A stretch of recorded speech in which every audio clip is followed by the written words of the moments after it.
Bonjour à toutes et à tous pour cette nouvelle petite vidéo. Aujourd'hui débriefing du match de la deuxième journée du top 14, donc phase 2020-2021 avec ce Toulon-Lyon de ce dimanche soir.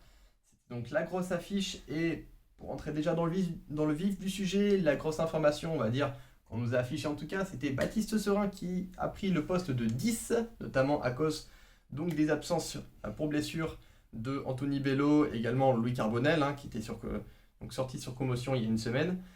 Maintenant, alors, il y avait cette information, mais on a pu voir aussi que Lyon avait beaucoup de blessés, mais a quand même gardé une ossature assez forte. Une bonne équipe, on va dire, sur le papier. Maintenant, pour rentrer directement donc, dans ce match, très rapidement, en fait, on s'est rendu compte qu'il y avait une chose qui dominait, c'était le respect de la nouvelle règle, la fameuse nouvelle règle qui fait bien polémique, avec les arbitres qui doivent siffler beaucoup plus rapidement qu'avant dans les rucks, notamment quand les rucks sont contestés, c'est-à-dire que un joueur qui va transpercer une ligne et ça va se faire plaquer, devra avoir des soutiens très rapidement, sinon l'arbitre ne va pas attendre plusieurs secondes avant de siffler en disant que justement il y a un contest, que l'équipe adverse a réussi à récupérer la balle.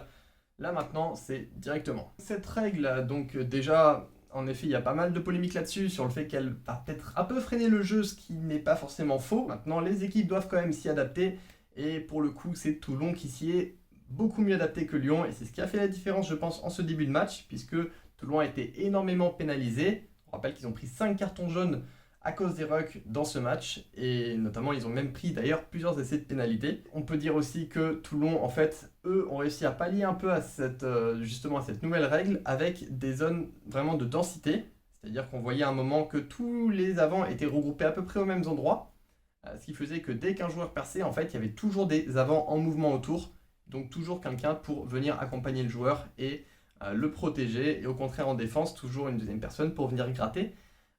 Même quand justement ils transperçaient la ligne, les Lyonnais, il y avait toujours plusieurs joueurs qui essayaient de gratter la balle et ça a fait la différence. Ça a créé pas mal de pénalités en faveur de Toulon.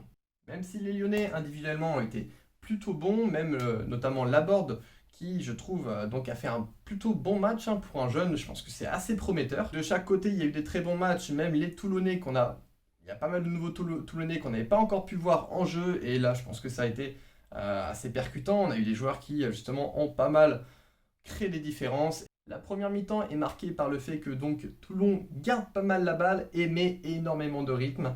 De son côté, Lyon est bon défensivement, défend plutôt bien donc, a une bonne organisation, mais pas forcément de maîtrise. Donc beaucoup trop de fautes déjà qui font que dès qu'ils prennent la balle, en fait, ils la perdent à peu près aussitôt parce que justement, pas de soutien sur les rocks, pas assez vite en tout cas par rapport aux nouvelles règles et des fautes assez inutiles, assez bêtes, bien exploitées par les Toulonnais qui font que les Toulonnais ont gardé la balle quasiment toute la mi-temps. De leur côté, les Lyonnais justement n'ont pas su trop quoi faire de la balle dès qu'ils l'avaient. C'est pour ça que cette première mi-temps a été un peu à sens unique, même si sur le papier, les Toulonnais n'ont pas réussi à aller jusqu'au bout parce que eux aussi, notamment dans les derniers mètres, ont commis pas mal de fautes qui auraient pu faire en fait que ils auraient pu clairement dépasser les 20 points sans problème et se mettre à l'abri. Mais c'est pas ce qui s'est passé et en deuxième mi-temps, on a très bien vu que ils ont eu quelques petites frayeurs, les Toulonnais. Dès qu'ils sont revenus à 15 contre 15, ils ont eu des frayeurs. Petite chose aussi à faire remarquer, c'est que les Toulonnais avaient toujours un 10, que ce soit Baptiste Serin, mais que ce soit aussi d'autres joueurs, un centre ou même un ailier des fois. Et c'est ce qui a conduit à un essai, notamment l'essai de Daikuaka, le nouveau Toulonnais. Je ne connais pas encore trop son nom, j'espère le connaître bientôt. Maintenant, donc cet essai, on a bien vu justement qu'il y avait énormément de rythme qui a été mis, notamment le 9 Toulonnais a mis beaucoup de rythme dans cette rencontre et ça a été plutôt intéressant, ça a permis justement de créer des différences et on voit qu'il y avait toujours un joueur, en fait, un arrière qui était mis en 10 pour lancer le jeu, donc jamais des paquets d'avant qui hop, venaient taper, enfin c'était assez rare, mais toujours un 10 qui était là pour orienter le jeu, que ce soit le 10 ou que ce soit un autre numéro. Après donc une deuxième mi-temps assez fade finalement, où on a vu dans la continuité un peu de cette première mi-temps, Lyon a recommencé à prendre un peu la maîtrise du match tout doucement, avec encore pas mal de fautes quand même. Je pense que si Lyon n'a pas gagné, c'est parce qu'offensivement, ils n'ont pas été assez animés, ils n'ont pas su trop comment se débrouiller, et les Toulonnais ont quand même bien défendu derrière, et ils ont fait beaucoup trop de fautes à mon goût. Maintenant, les Toulonnais ont réussi à remporter le match, notamment du coup pour ce rythme qu'ils ont réussi à imposer pendant une bonne partie de la rencontre. Et également, donc en fin de match, pareil, c'est les fautes qui ont fait la différence, encore une fois, et des joueurs quand même qui étaient un peu au-dessus du niveau. On l'a vu, les Toulonnais ont su s'imposer pendant ce match aussi grâce à leur talent.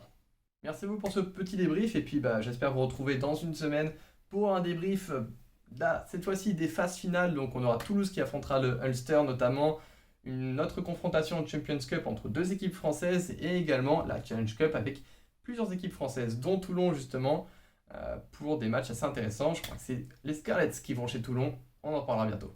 Merci.